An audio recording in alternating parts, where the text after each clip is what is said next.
Venez, approchez-vous, que nous ne nous sentions pas tous seuls ici. Il y a de la place sur les côtés, il y a encore des places devant. Il y a encore de la place de ce côté-ci également.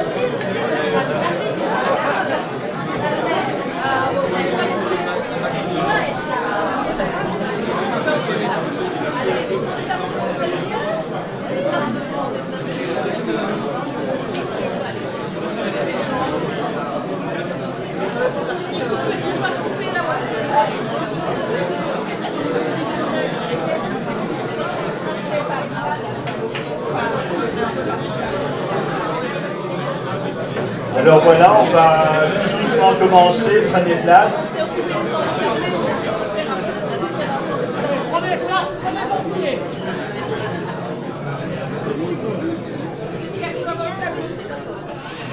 Alors, au nom de tout le mouvement du MOC Bruxelles, je vous souhaite vraiment chaleureusement la bienvenue.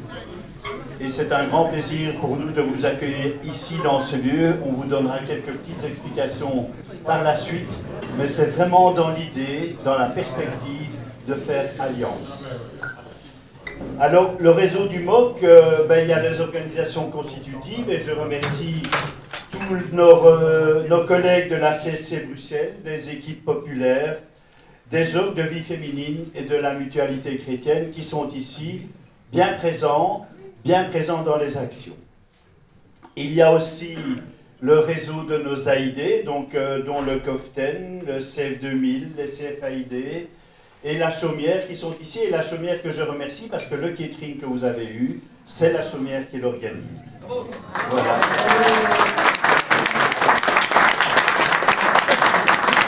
Alors, il y a notre équipe du CIEP Bruxelles, donc vous avez peut-être eu l'occasion de croiser Gilles, Magali, Mathilde, qu'est-ce qu'il y a encore que je passe?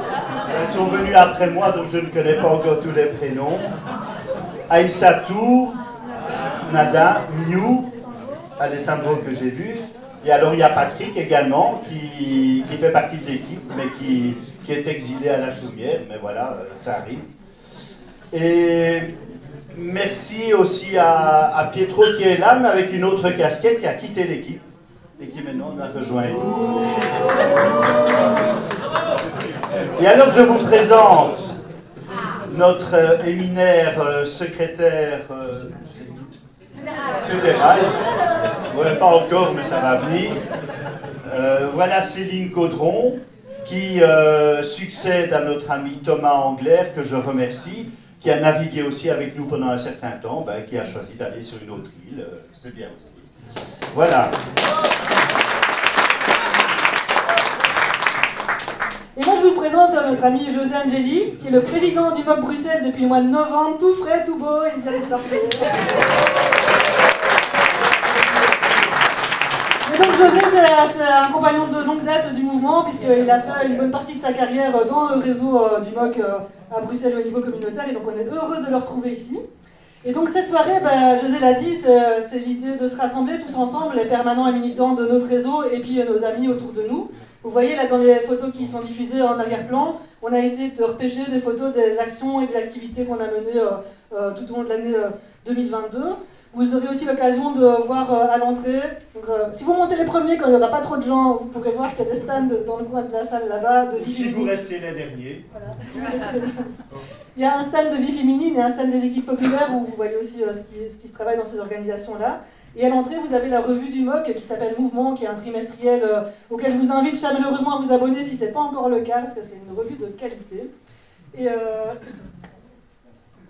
alors nous allons essayer d'alterner, et sans être trop long, mais il y a un moment où c'est bon de faire un petit bilan et de voir nos perspectives.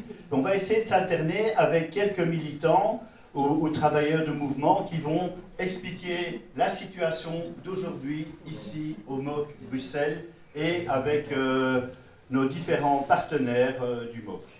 Et donc, pour commencer, nous allons un peu peut-être entendre une voix différente, une voix en polonais de Krystyna Wiśniewska, qui est militante aux équipes populaires et qui va venir nous faire un petit récit avec Charlotte, qui va se permettre de traduire ses propos pour que ça rentre bien dans nos oreilles. À vous la parole, mesdames.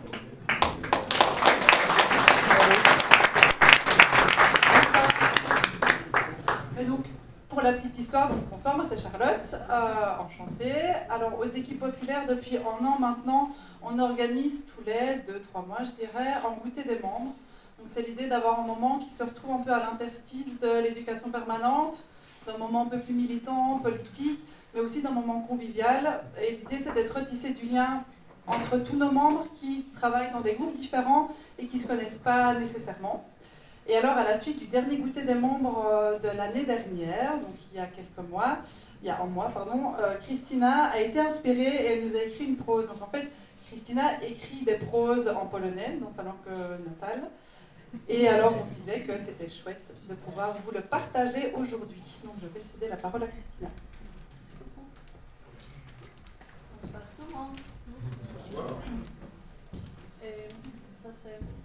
Pytajmy ich dłonie nasze. Oni nie mogą stać się częścią bruku. Braknie dusze nasze. Pod dachami niech rozkwitają w nich zwykłe marzenia, zwyczajnego bytu. Niechaj czują godność istnienia.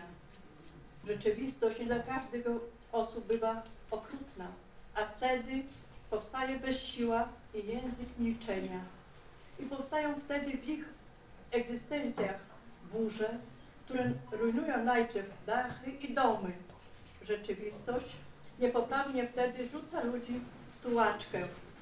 Los nie każdemu daje bony szczęścia, więc pomagajmy ludziom, którzy potrzebują pomocy. Pomóżmy żyć godnie, a serca nasze staną się skarbnicą. Dziś należy również przez pryzmat świata obniżyć ceny światła i gazu i z tym pójdą zniżki. Nie zabraknie nikomu ani chleba, ani wody.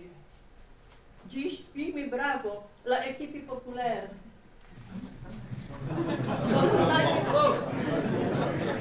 Jesteście wielcy i pozostańcie w tym wymiarze. Pomagajmy ludziom potrzebującym. Autor Krystyna Wiśniewska. Merci beaucoup.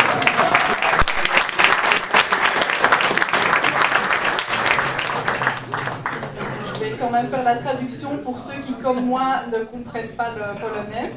Donc vous dire aussi que ça a été écrit en lien avec les 75 ans des équipes populaires, parce que celles et ceux qui ne le savent pas, nous avons fêté l'année dernière nos 75 ans.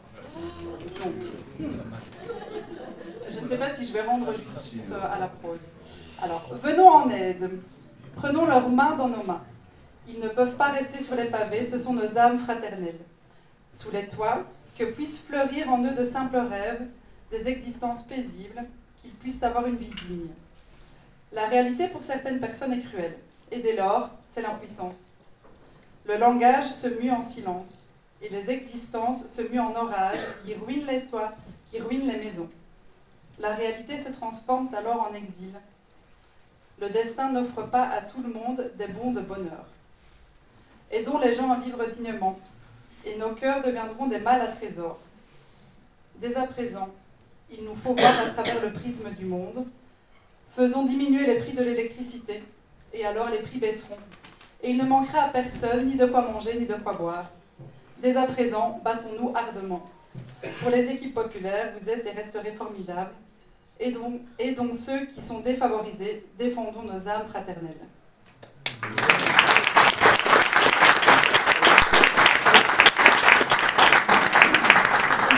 je profite quand même d'avoir le micro pour faire une petite annonce. Le 2 février à 13 h, nous vous attendons nombreuses et nombreuses, place Saint-Jean, pour une action sur la baisse des loyers. Parce que le groupe Action Logement Bruxelles, qui est un groupe soutenu par les équipes populaires, va présenter sa pétition pour la baisse des loyers en commission logement à 14 h. Et donc à 13 h le 2 février, nous organisons un grand rassemblement pour dire qu'il est temps de faire baisser les loyers et que pour faire baisser les loyers, en fait, il faut décider de faire baisser les loyers. Voilà.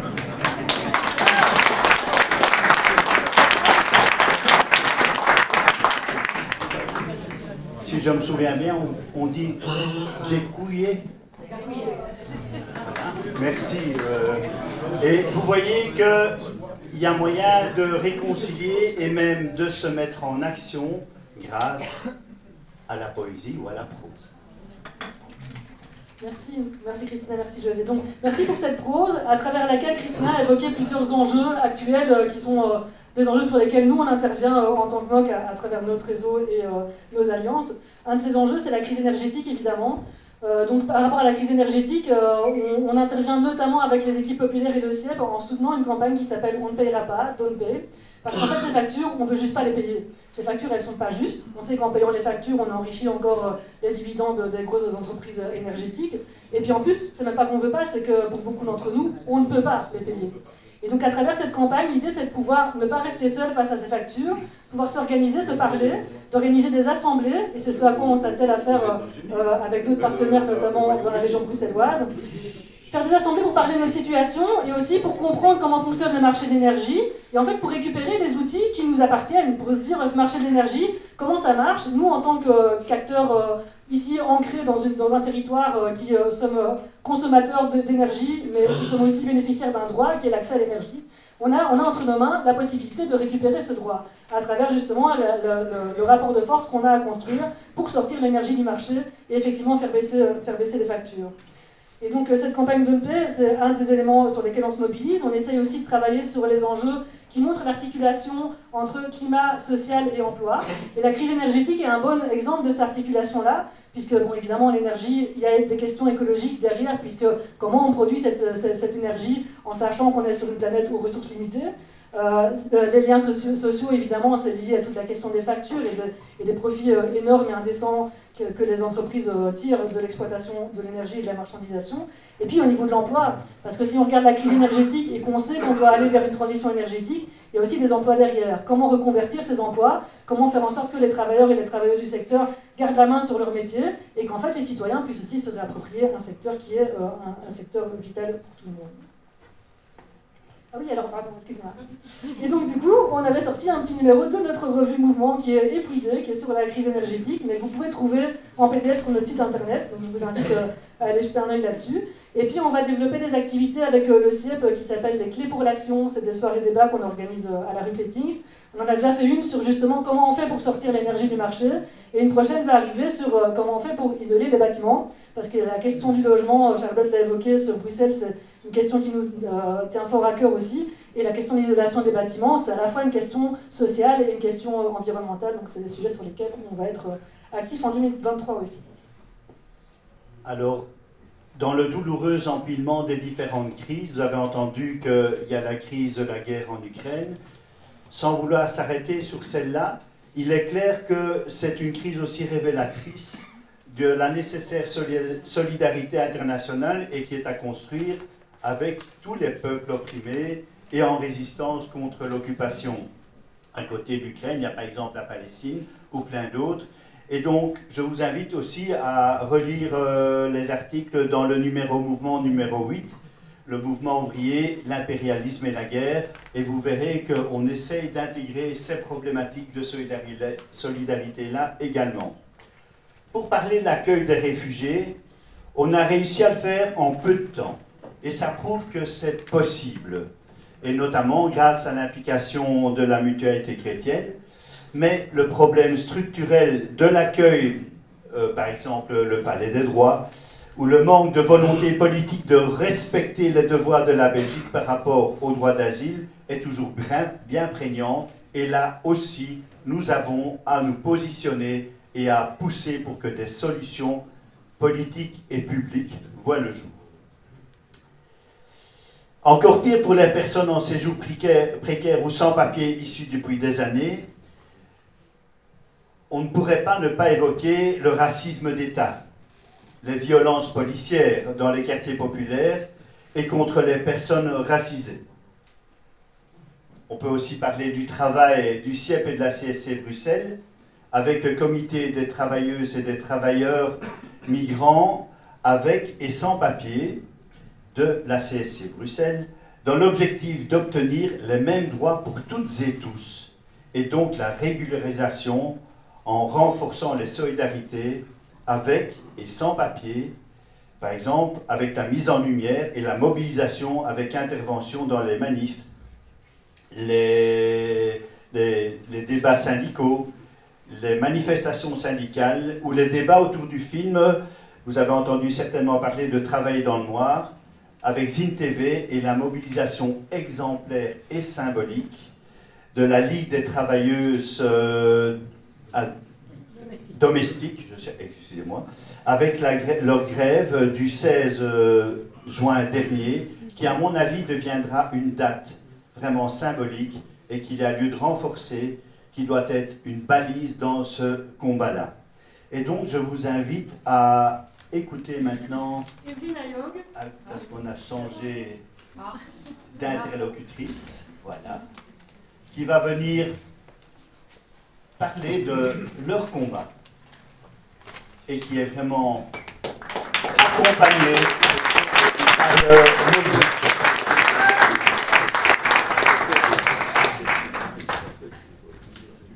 Bonsoir.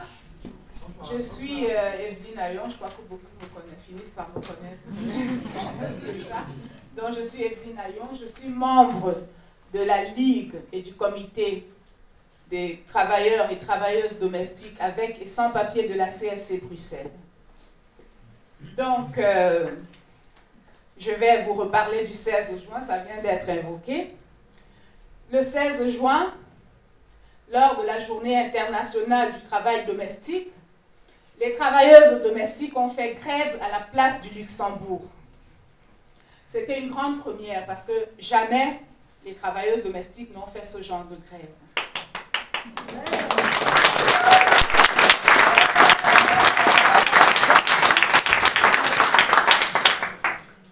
Elles ont arrêté de travailler pendant toute une journée pour montrer à la Belgique et à leurs patrons qu'elles sont indispensables. Et on a voté une résolution qu'on a remise au Parlement régional bruxellois le 25 novembre. Ce 25 novembre, qui est la journée internationale de la lutte contre les violences faites aux femmes, on a déposé une motion au Parlement bruxellois. Le 17 décembre, nous sommes entrés dans le Parlement. On a été invités par Écolo. Nous avons ouvert le colloque sur l'accès légal pour le travail domestique, pour les travailleuses domestiques et pour tous les sans-papiers. Les revendications de notre motion du 25 novembre sont que nous avons déposées auprès des chefs du groupe de la majorité sont les suivantes. Un assouplissement à l'accès au travail légal. Être protégé lorsque l'on porte plainte. Parce que vous devez savoir que quand les travailleuses domestiques sans papier vont à la police pour porter plainte, elles entrent à la police en tant que victimes, elles ressortent en tant qu'accusées.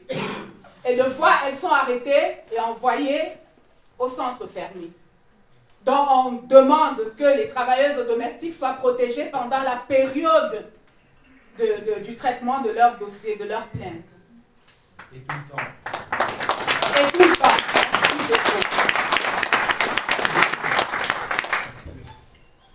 Avoir accès à la formation, parce que beaucoup de ces travailleuses ont des diplômes, mais comme elles n'ont pas de papier, elles sont obligées de faire des petits boulots sans s'instruire parce qu'elles n'ont pas droit à la formation, elles n'ont pas accès à aucune formation, elles n'ont accès à aucune formation.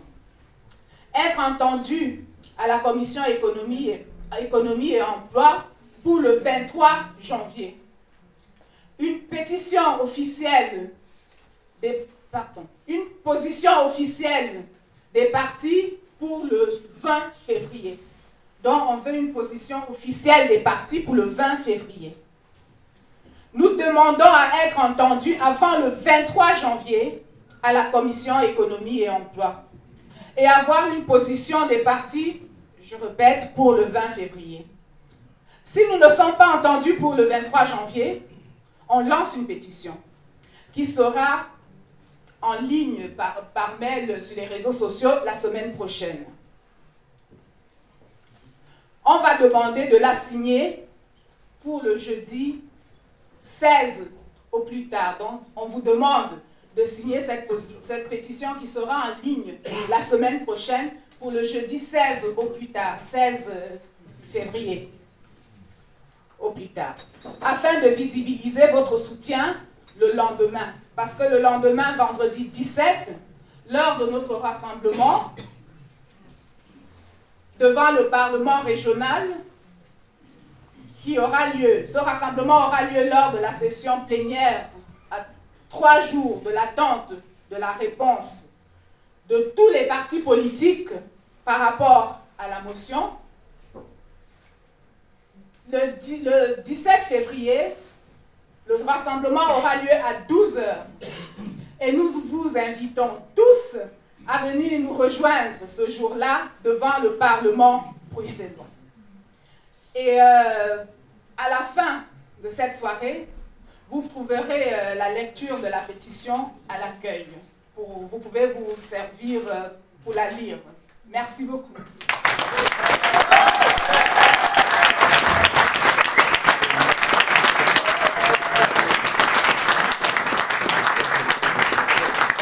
Merci Evelyne. Alors, tu as évoqué la grève de la Ligue des travailleuses domestiques, qui est une grève exemplaire à plus d'un titre, et notamment parce qu'elle a permis de mettre en lumière tout le travail invisible accompli par les personnes sans papier à Bruxelles et partout en Belgique, et même partout en Europe d'ailleurs, et en particulier le travail accompli par les femmes, qui est un travail du soin dans les maisons. Un travail qui est largement invisible, qui est accompli par toutes les femmes, avec ou sans papier, qui continue à être dévalorisé. Et donc c'est une des raisons pour lesquelles, le 8 mars, qu'est-ce qui se passe ? Manifestation. Il y a une petite grève le 8 mars, non? Une grève internationale féministe, comme ça fait déjà depuis un petit temps qu'on l'a fait, et donc avec les organisations du MOC et notamment Envie Féminine, les femmes CSC, on va aussi suivre cette grève pour se mobiliser, pour valoriser l'apport des femmes à la société et le fait que le monde sans nous, il ne tournerait pas en fait, notamment, il y a ces aspects-là, et puis plein d'autres aspects aussi liés à la question des violences, au respect des droits, et au fait qu'avec nos vies de femmes et nos préoccupations de femmes et nos revendications de femmes orientées aussi notamment sur les questions du soin, on peut aussi porter des alternatives de société qui vont à l'opposé du système capitaliste et productiviste, entre autres. Donc notez bien le 8 mars, et rappelez-vous qu'il y a grève quand même, parce que j'ai pas l'impression qu'il faut rappeler. Il faut se rappeler. Et donc, je parlais aussi du travail du soin à domicile, c'est aussi un autre axe qu'on a envie d'investiguer avec le MOC, pour pouvoir faire des liens, encore une fois, avec les travailleurs et travailleuses avec et sans papier, et notamment s'allier avec les collègues du secteur, puisque vous savez que bientôt, le 31 janvier, qu'est-ce qu'il y a ? Les deux, une grève et une manif, les deux d'un coup, voilà, encore mieux. Et donc c'est la grève et la manifestation du secteur du non-marchand, et donc on sera aussi dans les rues avec les collègues de ce secteur-là, encore une fois pour mettre à jour ce secteur et dire qu'il faut réinvestir dans le secteur non-marchand qui est le secteur du vivant en fait, et on a bien vu à quel point c'est un secteur essentiel pendant la crise Covid et dans la suite. Et merci de nous avoir illustré ici au travers des actions de la Ligue des travailleuses domestiques qu'il est possible de vraiment s'informer, se regrouper, s'organiser. Vous avez vu qu'il y a une stratégie très claire qui est au point et en même temps d'avoir l'appui de nous tous pour pouvoir effectivement mener ces actions. Et c'est très limpide et très symbolique comme action et je les remercie. Mais de l'autre côté, malheureusement, nous constatons que les pouvoirs publics, très souvent, délèguent toute une partie, on dirait qu'ils sont aveugles, sourds ou muets, et laissent travailler l'associatif jusqu'à l'épuisement, jusqu'au fait que tous les permanents ne s'y retrouvent plus, et même que l'associatif n'a plus les moyens de fonctionner. Et alors, je vais passer la parole tout de suite à Marie Dufour de CF2000, qui va illustrer cette situation, mais figurez-vous que dans nos associatifs, comme par exemple le CFAID, il est pratiquement obligé de faire autre chose que son métier de base, par exemple une vente de biscuits, je vous l'annonce, pour financer sa trésorerie. Vous vous rendez compte jusqu'où on en est, et donc c'est non à cet épuisement de l'associatif et à cette délégation sans la reprise en charge par nos pouvoirs politiques et publics. Voilà, Marie, je te donne la parole. Marie est la coordinatrice de la formation ACF 2000, si je ne me trompe. Voilà, c'est ça. Merci. Merci de C'est assez impressionnant. Alors j'ai l'humeur joyeuse, mais ce que je veux dire est pas fort léger. Et voilà, j'espère que quelqu'un attrapera le coup après. Et donc j'ai déjà témoigné mardi à la journée que AID, MOX, IEP avait organisée, qui s'intitulait Service Sens Public S-E-N-S. Voilà, normalement ça devrait être des services publics, mais sans public aussi, avec plus de public, parce qu'en fait le public maintenant on s'en fout. Et donc effectivement, nous on doit s'en occuper. Donc lors de cette journée, on a abordé les questions de la fracture numérique, de la saturation et de la déshumanisation des services publics et sociaux, et des violences administratives et institutionnelles. Après, je me suis dit, le couple administration et numérisation, ça c'est un couple infernal, c'est vraiment une grosse catastrophe. Bref, on a parlé d'un système qui dysfonctionne, qui n'a plus l'humain au centre de ses préoccupations, mais bien son propre fonctionnement, ses propres procédures. Et donc on doit être au service des procédures. Elles ne sont plus au service de nous. C'est nous qui devons d'abord remplir les cases avant d'être soignés, etc. Et la pandémie, avec son confinement, n'a fait que mettre une couche là-dessus, aggraver la situation, la cristalliser, et donc ce qu'on pouvait constater il y a quelques années n'a fait que s'empirer. Alors on était plusieurs à témoigner, il y avait quelques intervenants, des psychologues, des sociologues qui voilà, alimentaient ce qu'on disait, ce qu'on vivait sur le terrain par des constats tout aussi moches. Et donc comme disait Bernard Van Asbroek, le citoyen est devenu un objet de gestion et un facteur de risque. Donc, je l'ai dit, on l'a dit, je suis coordinatrice pédagogique au centre de formation de Mille à Saint-Gilles, c'est à 600 mètres d'ici. Et donc, on forme des chercheurs d'emploi qu'on dit éloignés d'emploi, parce que faiblement diplômés, précarisés, etc.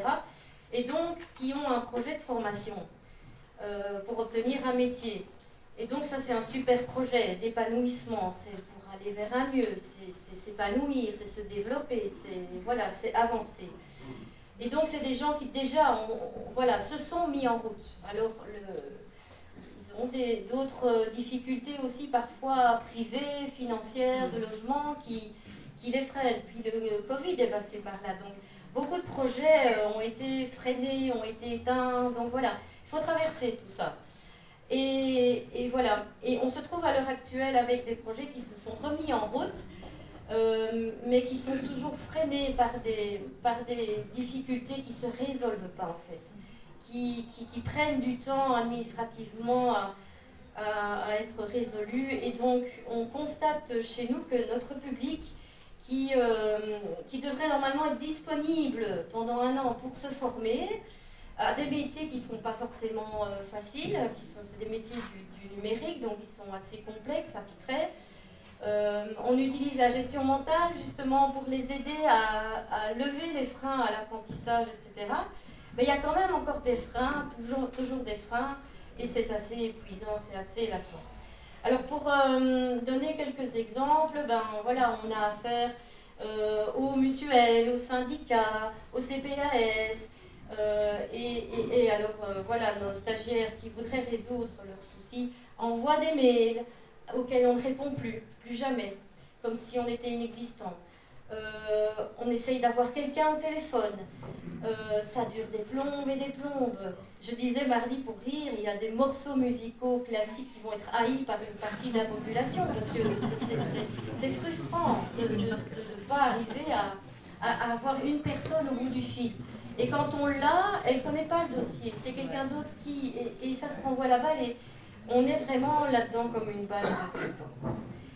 Alors nous, on leur dit soyez dispo, mais en même temps, eux sont obligés de mettre leur GSM allumé sur leur bureau au cas où on les appellerait pour ne pas louper l'appel, où ils sont obligés d'interrompre le cours pour aller sous le patio, passer des heures et marcher des milliers de pas avant d'avoir quelqu'un, où ils sont obligés d'aller se rendre dans ces endroits voilà, sur rendez-vous ou pas, en faisant la file, en n'obtenant pas ce rendez-vous, donc en devant y retourner une autre fois, et en fait, ça perturbe énormément leur cours, le cours de leur apprentissage. Et pour nous, notre objectif qui est de les accompagner dans l'apprentissage, voilà, comme le disait José, on est obligé de faire d'autres choses pour lesquelles on n'est pas formé. Et pour lesquelles on n'est pas informé. Si des procédures changent dans les mutuelles, etc., comme on n'est pas censé s'en occuper, on ne reçoit pas l'info. Et donc on est là à essayer de faire ce qu'on peut, à les faire téléphoner de chez nous, à leur permettre voilà, de s'absenter en les couvrant, en essayant d'appeler nous-mêmes aussi, parce que parfois les personnes ont peur de ne pas comprendre ce qu'on va leur dire, parce que le français n'est pas leur langue maternelle, et on a la chance d'avoir une assistante sociale. Elle se fait rabrouer parce que c'est pas la personne elle-même qui téléphone, donc c'est vraiment difficile. Nous aussi, on a vécu le confinement, on a aussi dû s'adapter, on a aussi angoissé. Et donc, tout ça est très fatigant.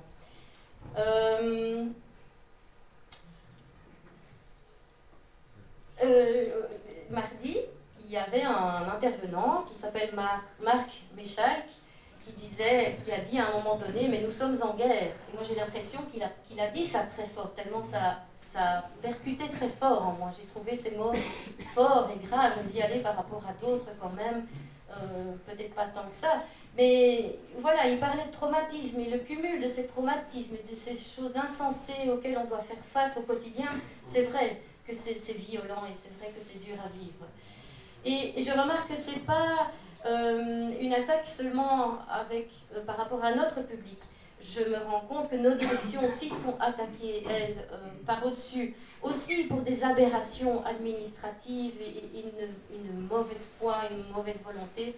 Et donc voilà, entre tout ça, c'est difficile de tenir la route.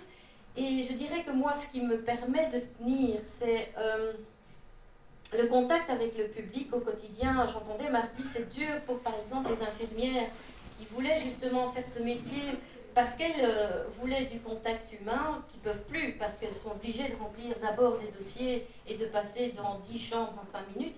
Nous, on a encore ce bonheur-là d'être dans justement dans le vis-à-vis avec le public, avec nos gens.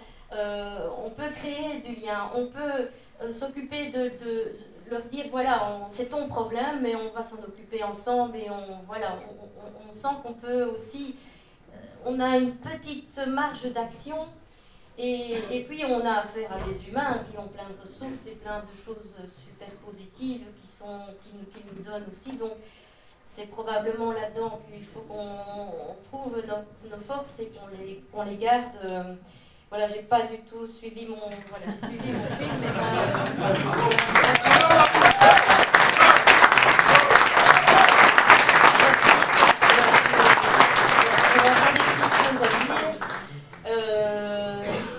ce monsieur, Marc, plusieurs fois, il a dit des paroles qui m'ont frappée. A dit que notre capacité collective était affaiblie, et c'est probablement vrai. On doit être vraiment très résistant. Et je voulais pas plomber l'ambiance, donc je suppose que ce que le MOC va faire en 2023 va pouvoir apporter des réponses. Et j'ai encore un dernier message super important. Dimanche, c'est l'anniversaire de Christian Bouc. Voilà.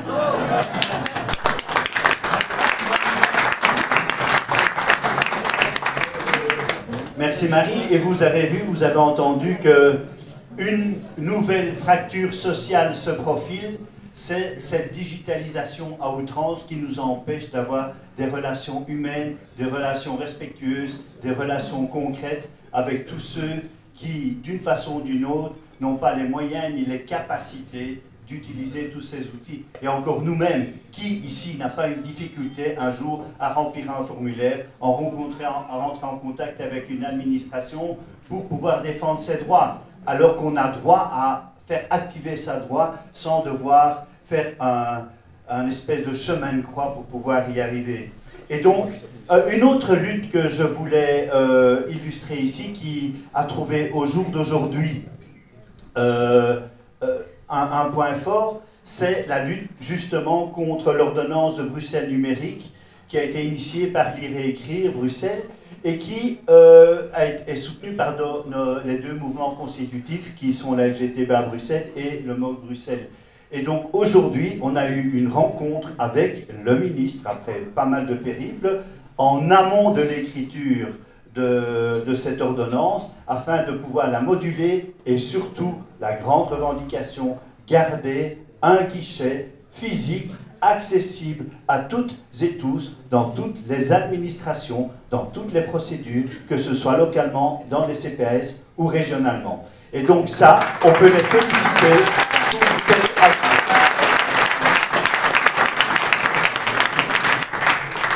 Sans musique classique. Ah, ben ça dépend, s'ils mettent un piano à disposition dans la salle des pas permis, pourquoi pas. Donc, alors, on peut directement faire le lien avec les conditions de travail dans le social, parce que tous les travailleurs sociaux, que ce soit dans les CPS ou autres, eh bien, ils vivent ces pressions. Ils ont des problèmes de sens, et quand faire la grève des CPS de Bruxelles, je pense qu'ils ont bien fait de mener leur grève pour illustrer combien il est difficile au jour d'aujourd'hui d'accompagner les gens qui en ont le plus besoin. Alors, on a aussi, et on l'a vécu et on l'a cité malheureusement, mais voilà, il y a les problèmes d'ouverture des guichets, et nous avons vécu ça aussi, et c'est compliqué, et d'allier à la fois nos problèmes, je dirais, de service dans nos organisations, que ce soit la mutuelle ou au syndicat, tout comme les grandes administrations. Et pour ça aussi, il y a eu les mobilisations du comité des travailleurs sans papier, et des travailleurs sans emploi, et de la CSC Bruxelles, et des chômeurs CSC en colère. Et je vais leur céder la parole. D'abord Arnaud Biland, où est-ce qu'il est? Il est là, voilà, qui va expliquer un peu sa démarche en quelques minutes, et qui sera suivi de José, qui est là, Gonzalez, qui va continuer la prise de parole pour les travailleurs sans emploi de la CSC Bruxelles. À vous la parole. Je sais que ça vient de jour. Je vais vous demander de faire court pour épargner le gosier de tout notre public. Merci, du coup, merci José, merci au pour l'invitation. Je ne vais pas être très long, mais ça fait complètement écho à ce qui était déjà énoncé.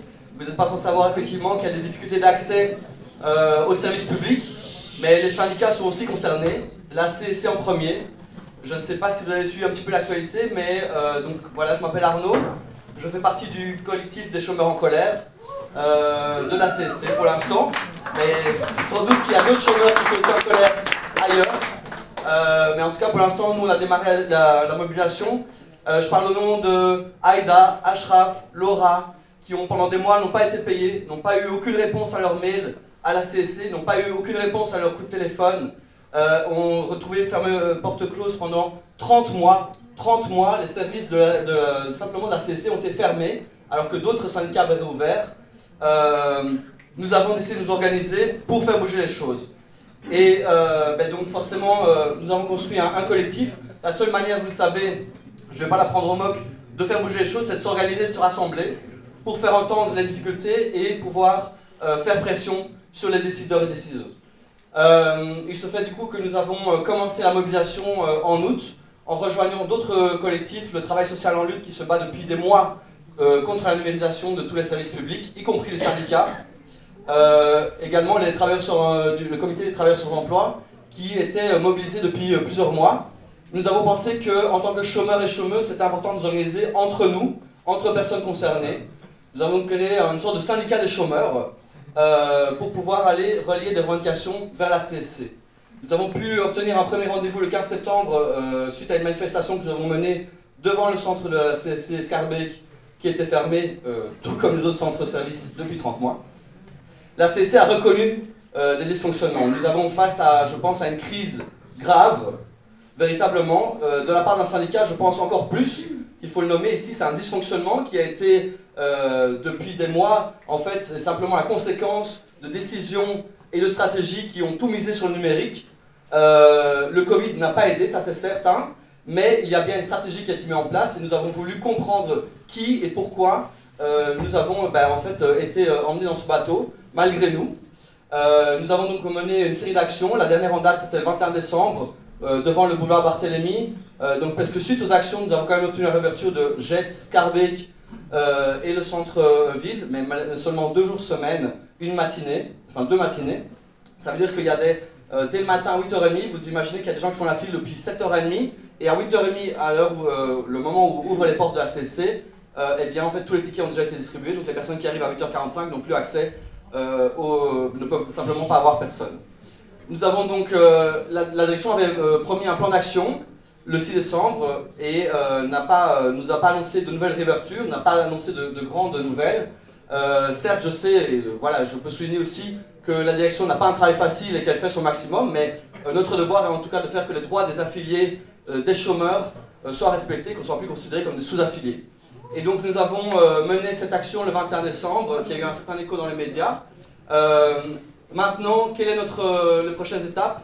Eh bien, je pense que les syndicats font face aussi à un sous-financement de la part de l'État, qu'il y a d'autres forces en présence, notamment de la droite, qui vont pousser vers des réformes du chômage, qui tentent de s'organiser entre chômeurs et chômeuses. C'est pas évident, et quand je dis chômeurs et chômeuses, c'est des travailleurs à temps partiel, des personnes intérimes, des artistes. Ce n'est pas uniquement des chômeurs à temps partiel, ou comme on l'entend sur certains commentaires dans les réseaux sociaux, des espèces de personnes qui ne veulent pas travailler. Non. Juste un exemple, dans le collectif, il y a une personne qui travaille en intérim. Quand elle travaille une demi-journée, on lui retire un jour de travail, un jour de chômage, ce qui fait que la CSC lui a dit arrête de travailler, tu gagneras plus en fait, simplement. Et donc il y a vraiment des réformes à mener, et on doit le mener en lien avec les travailleurs sans emploi, ici de la CSC. Et je pense aussi que toute organisation et institution démocratique a besoin de contre-pouvoirs forts. Et donc je trouve ça très important aussi que le MOC et des alliés au sein de la CSC nous aident à mener des contre-pouvoirs lorsque les dynamiques bureaucratiques prennent le dessus par rapport aux droits des affiliés. Merci beaucoup.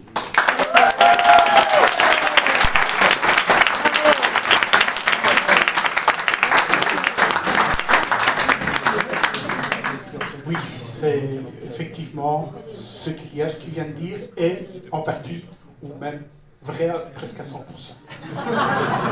Presque. Les TSE, eux, pendant le Covid, pendant la période Covid, malgré les demandes qui ont été faites par les gouvernements, ont mené des actions. Donc on a désobéi au confinement, on a été devant les centres de services aider les gens. Depuis, c'était le mois de mai-juin 2020. Donc on a directement agi. On s'est battu aussi auprès de la direction, l'ancienne direction qui était là, qui faisait un petit peu la sourde oreille, qui nous prenait pour des gogos, je crois, hein, à un moment donné. Et puis effectivement, il y a eu le 15 septembre, où à peu près 100-150 personnes ont manifesté et sont parties en cortège de Scarbeck, donc de Zenobgrad, jusqu'à Aéropolis. Et là, tout a commencé. Ouverture de 3 centres, progressivement. Hein. Et puis, il y a eu le 6 encore, le 6 décembre, où on a eu une réunion d'évaluation.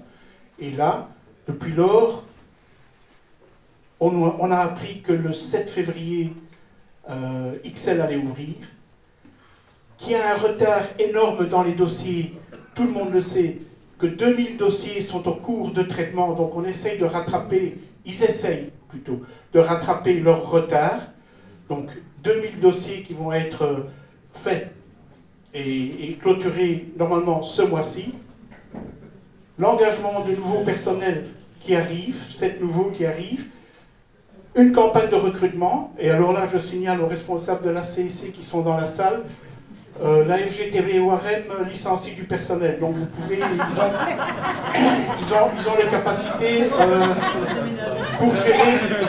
pour gérer le chômage. Donc voilà, il y a il y a un avancement, c'est une grosse machine, c'est un bazar. Souvent les affiliés qui viennent dans les centres de services ou les points d'info, mais ils ne savent pas de quelle commission paritaire ils font partie, de quel secteur, de quelle centrale. En fait, ils viennent pour beaucoup de choses. Là, c'est tellement compliqué que même moi, parfois, je m'y perds dedans. Et c'est peu dire. Maintenant, la volonté des TSE, c'est aussi, vous avez ce centre qui est un centre administratif qui pour nous est une dépendance de l'ONEM, une dépendance de l'État, et nous voudrions en faire des maisons syndicales. Des endroits où on puisse venir rencontrer tel jour le groupe de culture pour les artistes, tel autre jour les intérims, la mutuelle, enfin, ces femmes, tous les groupements qui veulent venir. Mais il faut attendre que les centres soient opérationnels à 100%, c'est-à-dire que le retard soit rattrapé.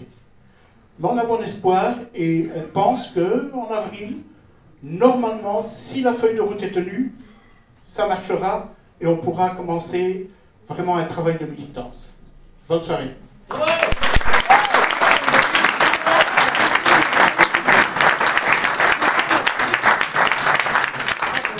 Merci Arnaud, merci José. C'était important aussi pour nous de parler de ce sujet qui fait mal, parce que c'est vrai que ça nous concerne directement dans nos organisations, et c'est important qu'on puisse en parler et réfléchir à comment on peut faire autrement, parce qu'on est aussi attaché surtout aux droits sociaux, et on doit se battre aussi pour pouvoir faire en sorte que ce qu'on fait, ça correspond aux droits de nos militants, et qu'on continue à être cohérent avec les valeurs qu'on défend. Alors, on a fait un petit peu le tour des tours de parole, mais on voulait quand même donner la parole à nos amis du DK, puisque à travers le réseau MOC, à travers les maisons syndicales notamment, on ouvre des espaces qu'on peut s'approprier pour s'organiser, se voir, se parler, s'organiser, se mobiliser, créer un rapport de force. Ben, on n'est pas les seuls à le faire, et notamment ceux du DK le font aussi, donc je laisse la parole à Mathieu Verhagen qui va vous expliquer en 2 mots le projet du DK. Voilà, bonsoir, ça fait vraiment de voir bonne année, bonne santé, bonne année au MOC et au syndicat chrétien, aux piliers chrétiens aussi. Ici, on est chez les actrices et les acteurs des temps présents, donc on revient 10 ans en arrière.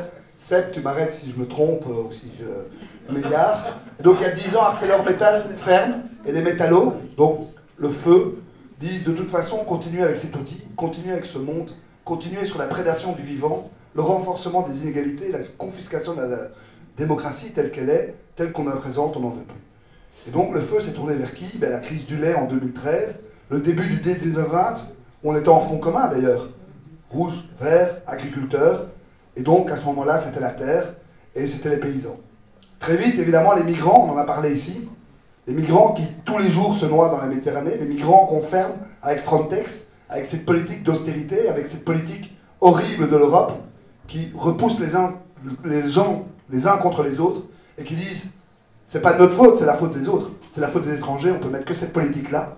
On saigne le service public, on saigne les différentes personnes. On a parlé du 31, on sera dans la rue, pour le social, pour la santé. Comme dernier filet, on est troué, et on n'en peut plus par rapport à ça, et nous on veut avancer. Et donc il y a 10 ans, qu'est-ce qu'on a fait? On a fait des marches. On a d'abord fait la marche des réparations. On a été chez les gens, on est parti de Liège, pendant 10 jours on a marché. Et quand on arrivait, qu'est-ce qu'on a dit? Par quoi est-ce qu'on commence? Par quoi est-ce qu'on répare? Est-ce que c'est le sol? Est-ce que c'est les relations entre les gens? Est-ce que c'est ce système capitaliste qui nous détruit? Est-ce que c'est autre chose? Après la marche des réparations, il y a eu la marche des communs. Et puis après tout ça, il y a eu la quincaillerie. Et c'est comme ça que vous allez pour comprendre pourquoi vous êtes au DK. La déquincaillerie en fait. Et la quincaillerie, c'était quoi? C'était la crise grecque. C'était Merkel, c'était les autres en Europe qui disaient « Maintenant vous allez payer, on vous a prêté. Et donc si on vous donne de l'argent, ben, vous allez le rendre. » Et on les a saignés. On était avec Syriza, on était avec Podemos, on était avec d'autres gens. On a ouvert, je pense, pendant 3 mois quasiment non-stop. On a fait des tables d'hôtes, on faisait à manger et on invitait nos amis du pays dans le pays, de créer des choses à partir des bassins de vie, à partir des rivières qui se jettent dans les fleuves et dans de l'autogestion. Encore demander aujourd'hui aux puissants, aux autres, aux gouvernants de changer les choses. Ils vont vous dire « Ah, ben regardez, on va le faire. Regardez la politique agricole commune aujourd'hui. Regardez comment ça se passe et comment, d'une manière ou d'une autre, on met du greenwashing. Regardez les choses, on ne les fait pas vraiment. » Alors on continue, et puis on est arrivé ici à Saint-Gilles, on a vu cet endroit, et on s'est dit « Ah, rue de Danemark, c'est le DK. le décapitalisme, le décapsuleur, bienvenue au bar évidemment, mais aussi le décamigration. Parce que pour nous, les migrants, ce sont les premiers citoyens des pays dans le pays qui déjà n'ont pas de frontières. Parce que mettre des frontières, c'est mettre des barrières entre les gens. C'est aussi le déca, c'est aussi évidemment, je m'en mêle un petit peu, mais nos amis poètes sont toujours là. Et donc, c'est effectivement, comment ça s'appelle? Les décamarets. Les décamarets, merci Seb, tu vois, voilà. Heureusement que tu es là, mon frère, hein, comme diraient tous les gens ici, et d'autres aussi. Alors maintenant, on m'a demandé d'être plutôt court, mais cet endroit, c'est 500 mètres carrés, et nous, on est notre propre proposition. Et donc toutes les personnes qui ont envie de faire quelque chose ici, qui ont envie de construire un autre monde, parce qu'un autre monde, il est possible.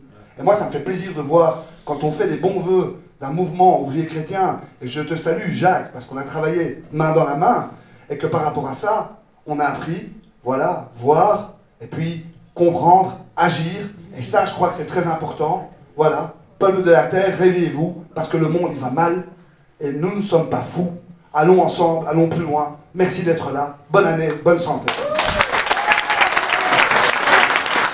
Merci Mathieu, merci aux décamigration.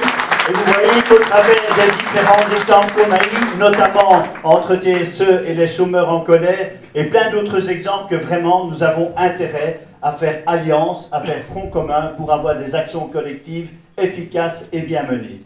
Et donc en 2023 et les années suivantes, le MOC Bruxelles continuera à s'investir dans 3 axes principaux qui sont le prendre soin, le travail digne et le droit de la ville. Et donc, dans toutes les thématiques que vous avez entendues, elles seront travaillées au travers de ces 3 axes-là. Et alors, souhaitons-nous de garder dans les tripes la même conviction que changer le monde est vraiment plus que nécessaire. Il est indispensable. Continuer à se rencontrer, à se parler, à se mobiliser, se renforcer, construire ensemble des stratégies pour y arriver, et notamment par rapport aux enjeux climatiques, et notamment par rapport à la vie chère, et notamment par rapport aux mobilisations syndicales. Plus que de parler de transition juste, j'ai vraiment envie de vous inviter à travailler par plus de justice fiscale qui nous permettra par la suite à arriver à plus de justice sociale et plus de justice environnementale. Continue. Ah, ben voilà. Alors, je vous propose de nous inspirer de toutes les histoires, vous avez entendu celle du DK et autres, de toutes les histoires du mouvement ouvrier en Belgique et à l'étranger. Et alors là, je vous invite à lire je crois que c'est le dernier qui est épuisé, hein, voilà le mouvement, mais il est sur Internet. Il n'est pas épuisé. Ah, il y en a encore. Ah ben voilà. N'hésitez pas.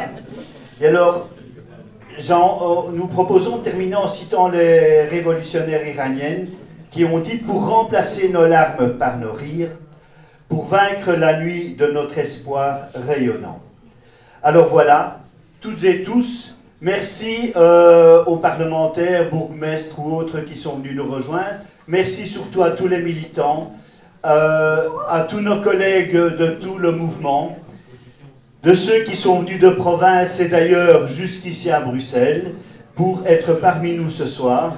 Et alors, avec tous ces militants dans le mouvement et autour du mouvement, voilà, je vous souhaite vraiment une année militante et une année ensemble. Et j'ai entendu tout à l'heure Ariane prononcer la même phrase, mais voilà, je me permets de la répéter. Ensemble faire savoir, ensemble faire pouvoir, et ensemble faire alliance. Bonne année 2023 et à votre santé à toutes et tous.